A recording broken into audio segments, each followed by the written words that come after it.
Sainte-Anne-Réunion et la ville de Saint-Joseph vous présentent C'est Saint-Jean. Cette semaine, dans C'est Saint-Jean, le démarrage des travaux d'endiguement de la rivière des Remparts, puis direction le quartier de Jean Petit pour la série Angle de vue, Angle de vie. C'est maintenant, c'est Saint-Jean.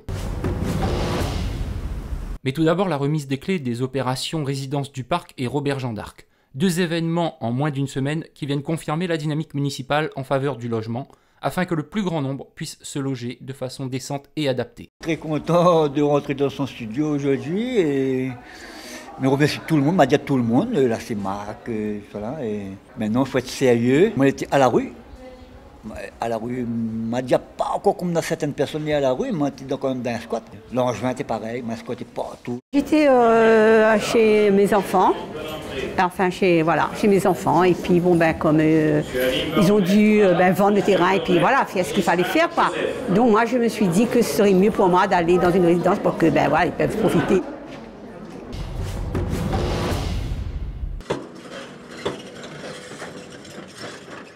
Cette appel débute les travaux de sécurisation des berges de la rivière des Remparts. Mais avant d'engager les travaux d'envergure, il faut préserver la faune et la flore, particulièrement riches dans ce secteur. Il y a beaucoup de poissons, beaucoup d'anguilles, beaucoup de crustacés. Et ce matin-là, on a acheté la moitié de la pêche. Il y a pas mal de poissons, quoi. La protection s'achèvera après la fin des travaux qui vont s'étendre de l'embouchure au quartier de Goyave pour préserver ces zones habitées. Enrochements et béton projeté seront utilisés avec une difficulté majeure, mais maîtriser l'eau. On va quand même faire des terrassements à moins de 6 mètres. On risque de rencontrer l'eau rapidement. Et il va y avoir une difficulté technique de façon à pouvoir faire les enrochements, le bétonnage dans une zone où on a souvent de l'eau, quoi. 7 ans après la naissance du projet, les travaux débutent avec un double objectif. Un premier projet qui se déroule actuellement, qui consiste à sécuriser les biens et les personnes. Donc c'est les travaux de confortement des berges de la rivière. Et un deuxième projet qui est en cours encore d'étude, qu'il s'agit de l'aménagement paysager aux abords de la rivière des Remparts. L'occasion de donner vie et dynamiser cette rivière qui fait pleinement partie du plan de développement de notre cœur de ville voulu par la municipalité pour la prochaine décennie.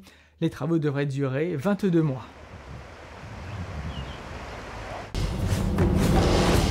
Jean Petit poursuit sa mutation, lieu à vocation agricole, il se transforme petit à petit en lieu d'habitation entraînant le développement de commerces et services.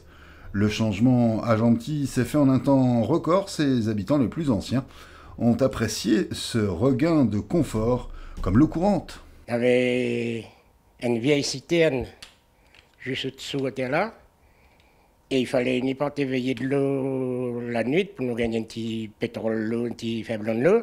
Tous les soirs ou tous les grands matins, ils montaient taper de l'eau à la prise pour pouvoir utiliser pour le ménage alors. Marius a connu les grandes heures du thé et du géranium, mais également ce qu'il nomme lui-même leur faillite. Il a travaillé dur 22 ans dans le vétiver, il se souvient aussi des bons moments avec les copains. Il disait ça un petit bal la poussière le samedi. Nous associons nous une poignée de jeunes alors. Nous prenons un vieux Twin-Dix, un Twin-Dix, et nous amusons comme ça. Gentil change, se transforme, pour preuve l'ouverture prochaine d'un bassin d'apprentissage de natation, le premier du genre sur la commune.